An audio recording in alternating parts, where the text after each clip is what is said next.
I have lived in Kellerton my entire life. 38 years in this small valley town in central California, watching the seasons change, watching the wildfires come and go every summer, watching the smoke settle over everything like a familiar blanket. I know what bad air looks like, know the orange skies and the smell of burning that comes every August when the fires rage in the surrounding mountains. I know to stay inside, run my air filters, wait for the winds to shift and clear the valley. But what happened 3 days ago was not normal smoke, was not normal bad air, was something that the emergency broadcast tried to warn about but could not adequately describe. My name is Russell Grady. I work as an HVAC technician, have spent my career understanding how air moves through buildings, how to filter it, how to control it. I thought I understood air. I did not understand anything. The morning the alert came through, I was at work servicing an air conditioning unit at a restaurant on the edge of town. Late August, the height of fire season, the sky already hazy with smoke from blazes burning 30 miles away. My phone buzzed with an emergency notification. I pulled it out, expecting the usual air quality warning, the standard advice about limiting outdoor activity. The message was different. Dangerous air quality warning for Kellerton Valley. Shelter in place. Seal doors and windows. Do not go outside under any circumstances. The language was unusual. Air quality warnings typically advised limiting outdoor activity, not complete isolation. They did not usually include phrases like "under any circumstances" or instructions to seal buildings. I looked outside. The sky was hazy, but no worse than it had been for days. The smoke hung in the air like it always did during fire season, a grey-brown veil that softened the sunlight. I did not understand why the warning was so severe. Then I saw the smoke move, not drift, not swirl in the wind. Move, with purpose, with direction. A tendril of haze that reached toward the building where I was working, that pressed against the window, that seemed to be looking for a way inside.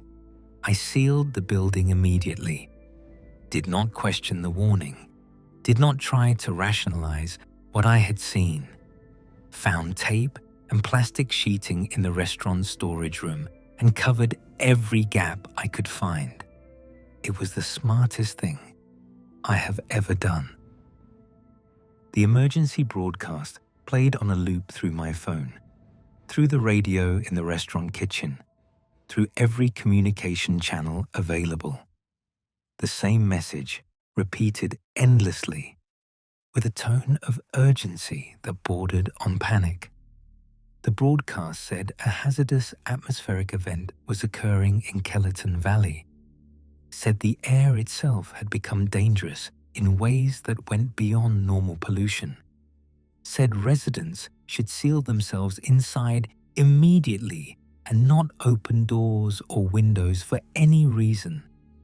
It did not explain what kind of atmospheric event, did not describe what made the air dangerous, did not give any indication of how long the situation would last. I tried to call my wife Denise, who was at home with our 2 children. The call would not go through. I tried texting. The message sat unsent, spinning endlessly, never delivering. The phones were working well enough to receive the emergency broadcast, but outgoing communication was blocked somehow, as if the authorities wanted people to receive the warning but not discuss it with each other. I looked out the window again. The smoke was thicker now, pressing against the glass. moving in patterns that had nothing to do with wind. I could see shapes forming in the haze, suggestions of movement that made my stomach turn. The restaurant owner, a woman named Gladys Finch, emerged from the kitchen. She had heard the broadcast too, was staring at me with wide eyes, asking what was happening. I did not have an answer, could only tell her to help me seal the building, to close every vent, to block every gap where outside air might enter. We worked quickly, taping plastic over windows and doors, stuffing towels under gaps. Through the windows, I watched the smoke continue to move, watched it gather around the building, pressing against every surface, waiting. The smoke grew thicker as the morning progressed. By noon, I could barely see across the parking lot. The haze pressed against the windows with what felt like physical weight, darkening the interior despite the overhead lights. And it was making sounds, not the sounds of wind or settling debris, something else, a whispering, rustling noise that seemed to come from everywhere at once, voices almost, though I could not make out words, just the suggestion of communication, of intelligence, of something vast and aware moving through the air outside. Gladys started to panic, said we needed to leave, needed to get to our families, needed to do something other than sit and wait. I talked her down, reminded her of the broadcast, reminded her of what we had both seen the smoke doing. Going outside would be suicide. Whatever was happening out there, whatever had taken over the air, it was not something we could drive through or run from. We had to wait, had to hope that someone was working on a solution. The hours crawled by. The smoke continued to press against the building, continued to make those whispering sounds that scraped against my nerves. Around 3 in the afternoon, we heard something new. A scream, somewhere outside, distant but unmistakable. A human voice, crying out in terror, then cutting off abruptly. I went to the window, tried to see through the thick haze. I saw a shape moving through the smoke. A person, running, arms waving frantically. The smoke was following them, was chasing them, was wrapping around them like a living thing. The person fell. The smoke covered them, enveloped them completely.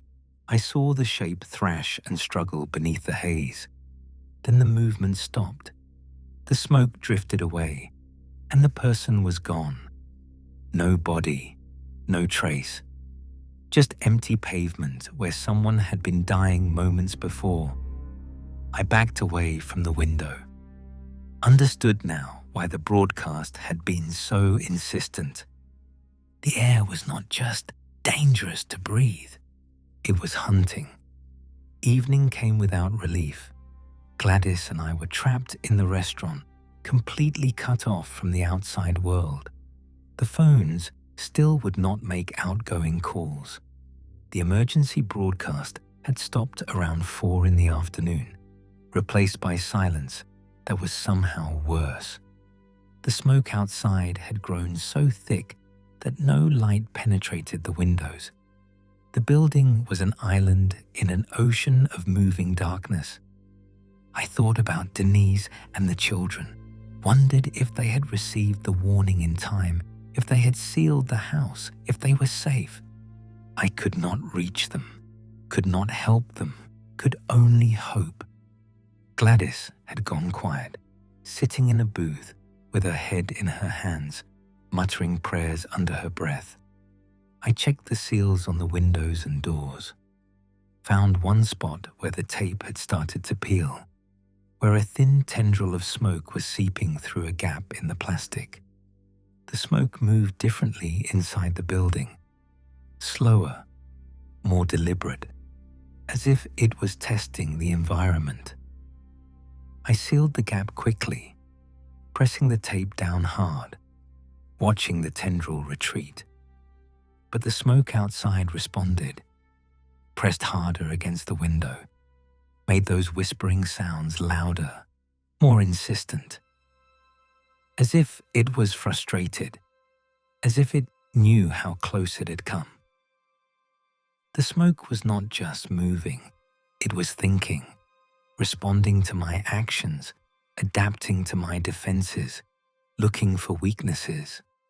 Whatever had taken over the air was intelligent, was patient, was waiting for us to make a mistake. Around midnight, Gladys shook me awake. I had been dozing in a chair, exhausted, but unable to truly sleep. She pointed at the ceiling, at the air vent in the center of the dining room, the one I had sealed with plastic and tape hours earlier. The plastic was bulging inward.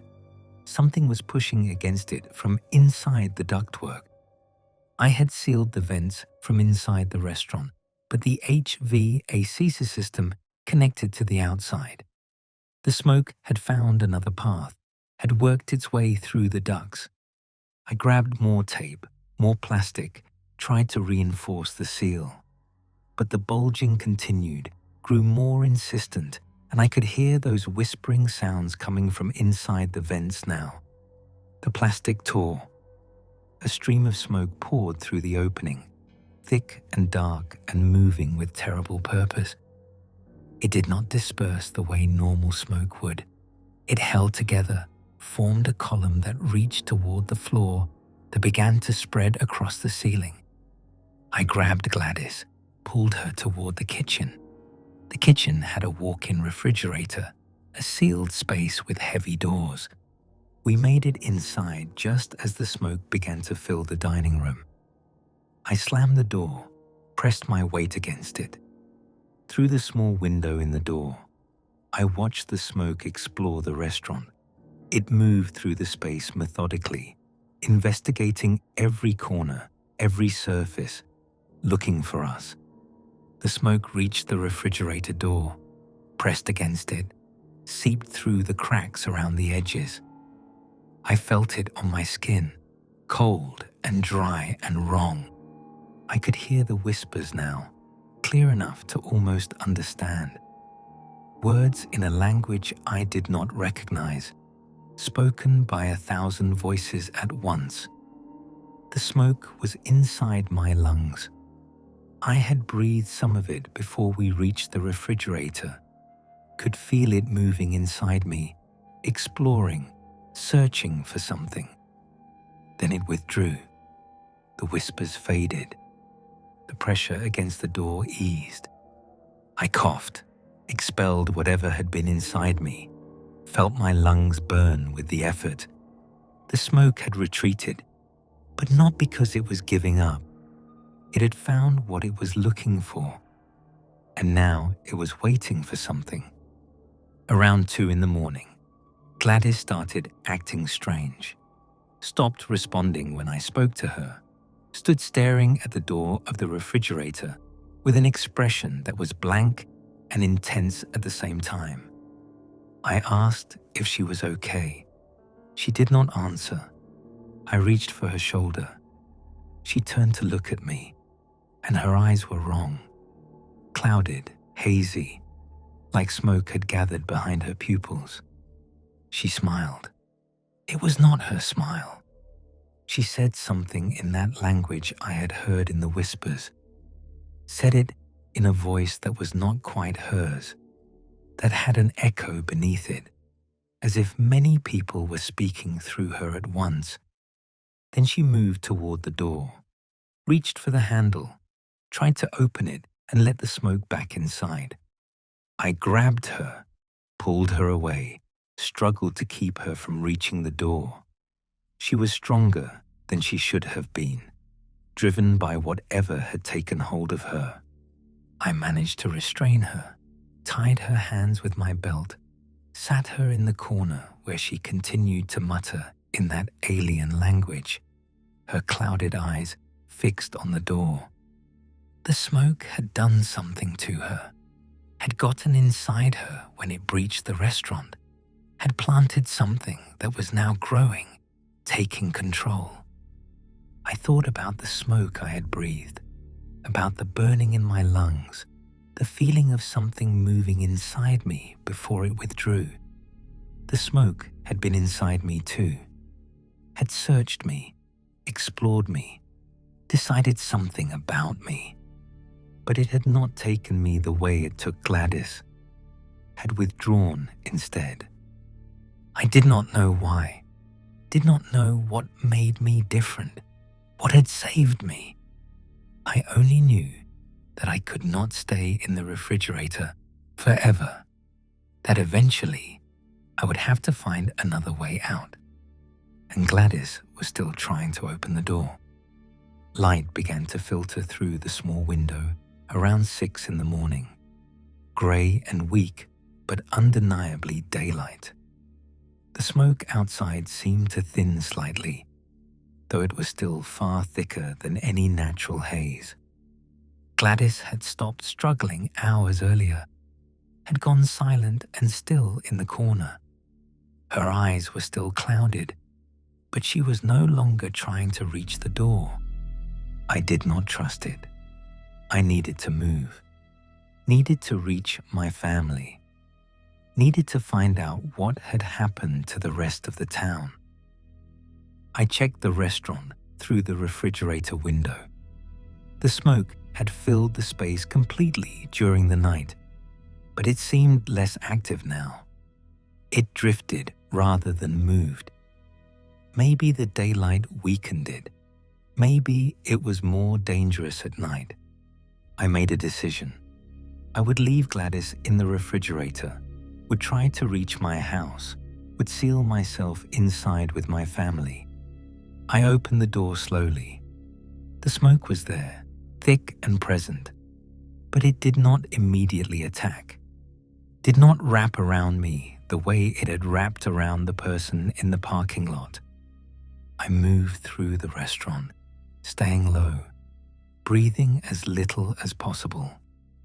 The smoke touched me, brushed against my skin, but it did not grab me.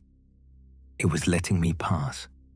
I did not question it, just moved toward the front door, toward the outside, toward whatever waited beyond. I stepped outside into a world transformed. The town of Kellerton was invisible, hidden behind walls of smoke that shifted and moved like living curtains.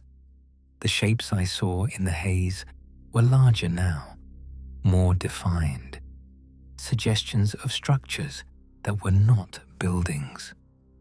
The smoke was building something, using the air, using whatever it had collected during the night, constructing something vast in the heart of the valley.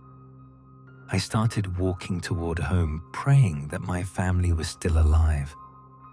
I knew the streets by heart, had walked them my entire life, but nothing looked familiar now. The smoke obscured everything, reduced my visibility to a few feet, transformed Kellerton into a maze of grey shapes and whispered voices. I passed buildings that had been breached, windows broken, doors hanging open. I did not look inside. I passed bodies too, desiccated husks that had been drained of something essential, empty shells that crumbled when the smoke brushed against them. The smoke was feeding, was consuming something from the people it caught. I kept moving, did not stop, did not investigate, did not let myself think about who those bodies might have been. The smoke let me pass, swirled around me, touched me, examined me, but did not attack. Whatever had happened when it searched my lungs, whatever it had found or not found, had marked me as something other than prey. I reached my street after what felt like hours. My house was visible through the haze, its windows intact, its doors closed. signs that someone inside had received the warning, had sealed the building. I approached the front door, knocked, called out my wife's name, waited. The door opened. Denise stood there, her face streaked with tears, relief flooding her expression when she saw me. I went inside, found my children huddled on the couch, frightened but alive, the house sealed and protected. They had survived the night. But Denise looked at me strangely, asked why I was not affected, why I could move through the smoke when it had killed everyone who tried to go outside. I did not have an answer. The smoke pressed against the windows of the house, thicker than before, making those whispering sounds that were almost words. It was still out there, still waiting, still building something. And I knew the siege was not over. The end came on the third day, without warning or explanation. The smoke simply began to disperse, rising into the sky, thinning and spreading until it was indistinguishable from normal haze. By evening, the air was clear. The sun set in colors that were almost normal. The emergency broadcasts resumed, said the air quality event had passed, said residents could safely go outside, said cleanup and recovery efforts would begin immediately. Nothing about what had really happened, nothing about the smoke that moved on its own, the people who had been consumed. Just standard disaster recovery language, as if this had been nothing more than a particularly bad wildfire season. I ventured outside with my family, found the town transformed, buildings damaged, vehicles abandoned, streets littered with the desiccated remains of people who had not made it to shelter. More than half the population of Kellerton was gone, dead or disappeared, consumed by whatever had lived in the smoke for 3 days. The survivors were like me, people who had breathed the smoke but had not been taken by it, who had been examined and rejected, who had been allowed to pass through unharmed. No one could explain why. No one understood what made us different. I went to the restaurant where I had spent the first night, found the building damaged, the refrigerator door hanging open. Gladys was gone. No body, no trace, just an empty space where I had left her. The smoke had taken her eventually, had collected whatever it needed, had added her to whatever it was building. I never found out what that was, never learned what the smoke had constructed in the heart of the valley, what purpose it had served, where it had gone when the event ended. Some questions do not have answers. It has been 6 months since the event. Kellerton is rebuilding, slowly, the survivors trying to reclaim some normalcy. The official story is that a unique atmospheric phenomenon, combined with wildfire smoke, had created hazardous conditions that caused respiratory failure in many residents. A natural disaster, tragic but explainable. I know the truth. Know that the smoke was alive, was intelligent, was hunting. Know that whatever happened in Kellerton was not natural, was something that came with purpose and left when that purpose was fulfilled. I have not told anyone what I experienced. Those who survived, the ones like me who were examined and rejected, we do not talk about it. We share a look sometimes when we pass each other in the street, a recognition, an understanding, a shared knowledge of something that cannot be discussed. I still do not know why I was spared, why the smoke searched my lungs and then withdrew, why it let me pass when it killed so many others. I have theories, guesses, but nothing certain. I watch the sky now. Watch the haze that gathers during fire season. Watch the smoke that drifts from distant blazes. Look for patterns, for movements, for signs that the smoke is doing more than drifting. So far, it has been normal. Just smoke, just haze. But I know it could change. Pay attention to air quality alerts, not just for the normal reasons, not just for the health effects of breathing polluted air. Pay attention to the language, to the urgency, to the specific instructions given. If an alert tells you to seal your home, do it. If it tells you not to go outside under any circumstances, obey. If the warnings seem more severe than the visible conditions warrant, trust the warning over your eyes. The authorities knew something was wrong in Kellerton, knew enough to issue that unusually severe alert, knew enough to tell people to seal themselves inside. They did not explain what was happening, but they tried to warn people. Many did not listen. Many thought the alert was overblown, thought they could make it to their cars, thought they could outrun whatever was in the air. Those people are dead now. Look for smoke that moves against the wind, haze that seems to gather in one place rather than dispersing, air that makes sounds, whispers, voices that are almost words.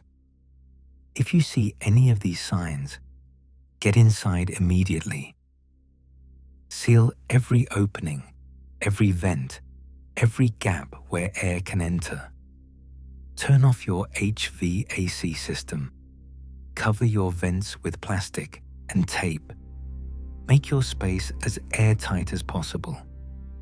And wait, do not open the door for anyone, no matter how much they beg, no matter how familiar their voice sounds.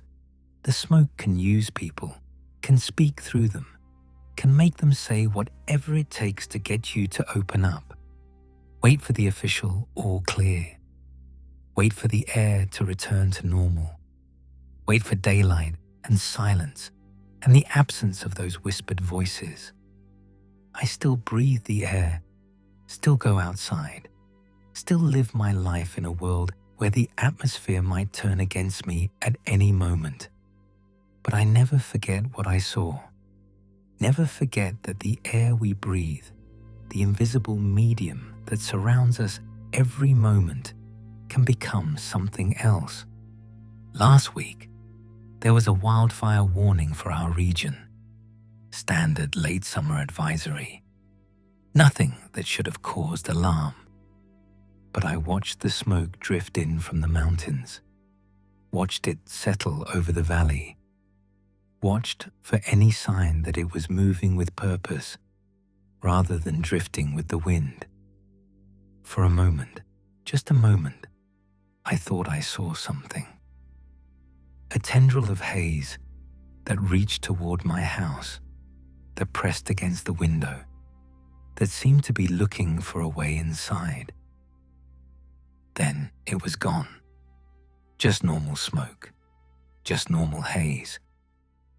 But I sealed the house anyway, covered the vents, taped the gaps, made sure my family was inside and protected. Denise asked why I was doing it, asked if I had seen something, heard something. I told her it was just a precaution, just being careful. But I sat by the window all night, watching the smoke drift outside, listening for whispers that might become words. The smoke is patient. Whatever purpose it serves, whatever it was building in Kellerton, it is not finished. Somewhere, in some valley, it will return. Will start moving on its own again. Will start hunting again. And when it does, I want to be ready. I want to be sealed inside, protected, invisible to whatever searches through the air for prey. I want to survive again. because I have seen what happens to those who do not, have seen the desiccated husks, the empty shells, the people who thought they could outrun the air they breathed. You cannot outrun it, cannot fight it, can only hide from it and hope that when it searches you, when it explores your lungs and examines whatever makes you who you are, it finds something that makes it withdraw. I do not know what that something is, do not know why I was spared when so many others were taken. I only know that I was lucky once, and I pray that if the smoke ever returns, I will be lucky again. Watch the air, watch the smoke, watch for movements that do not match the wind, and if you see it coming, run inside. Seal yourself away, hold your breath and pray, because the air is not always just air. Sometimes it is something else, something hungry, something patient, something that is always waiting for the right conditions to hunt again.